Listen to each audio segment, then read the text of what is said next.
Hello African students, bienvenue dans cette nouvelle vidéo consacrée aux relations amicales.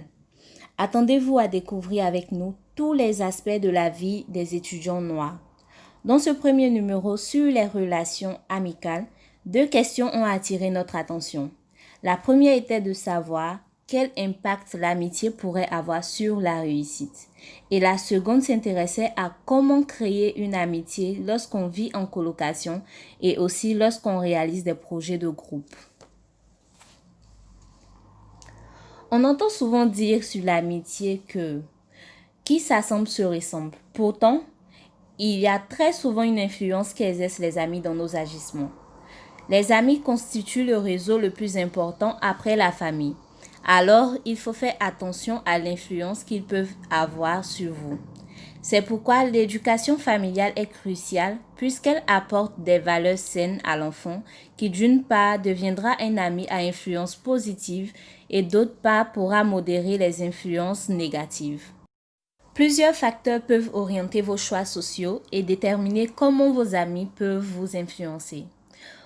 Ce sont le modèle social, la capacité que vous avez à résister à la pression de vos amis, votre estime personnelle et la confiance en vos capacités, le besoin d'appartenance, qu'il soit sain ou pernicieux, l'encadrement et le soutien familial, l'intégrité universitaire.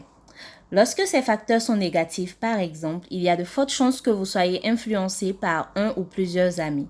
Et bien évidemment, cette influence ne peut être que toxique. Prenons un exemple. Vous venez d'une famille modeste et divisée.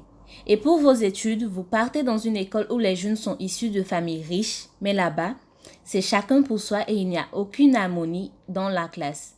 Les groupes sont formés et la communication passe très mal entre eux. Vous avez été déçu par l'école. Le programme trop souple, l'organisation bâclée, l'école qui investit plus dans son image. Mais encore, vous ne supportez pas la solitude. Et il se trouve que dans un groupe de la classe, il y a des personnes qui ont les mêmes opinions que vous sur l'école.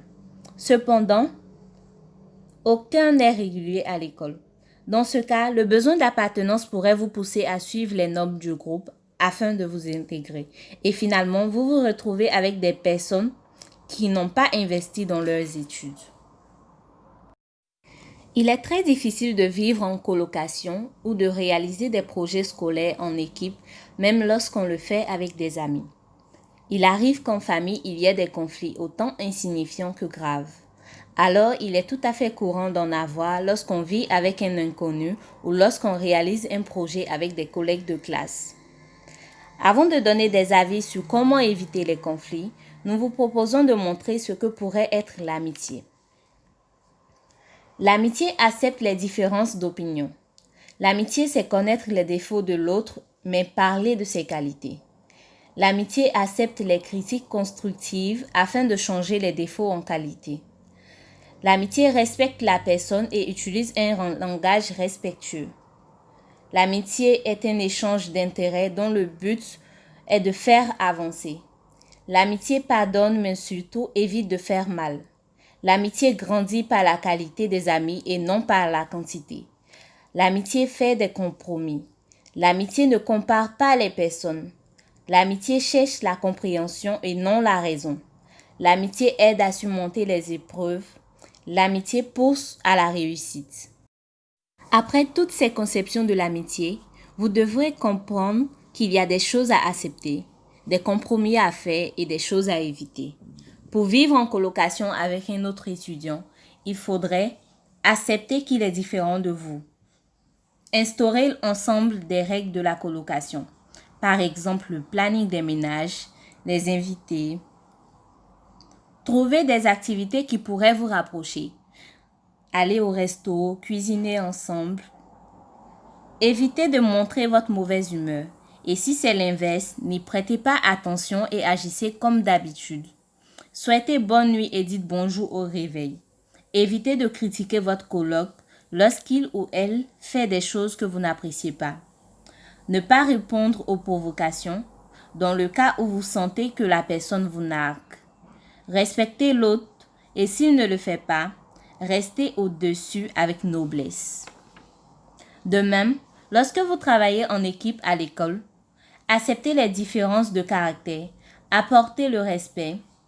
Vous verrez que les tensions seront apaisées. Écoutez les autres, valorisez le travail de l'autre et encouragez-le. Il fera beaucoup plus d'efforts. Proposez votre aide et demandez-en. N'oubliez pas que votre idée est géniale, mais les idées des autres combinées sont extraordinaires. Ne critiquez pas un membre de l'équipe avec un autre. Merci à tous ceux qui ont suivi cette vidéo jusqu'à la fin. Laissez-nous un commentaire pour nous donner vos avis sur les questions. N'oubliez pas de liker et de vous abonner à la chaîne afin de nous soutenir.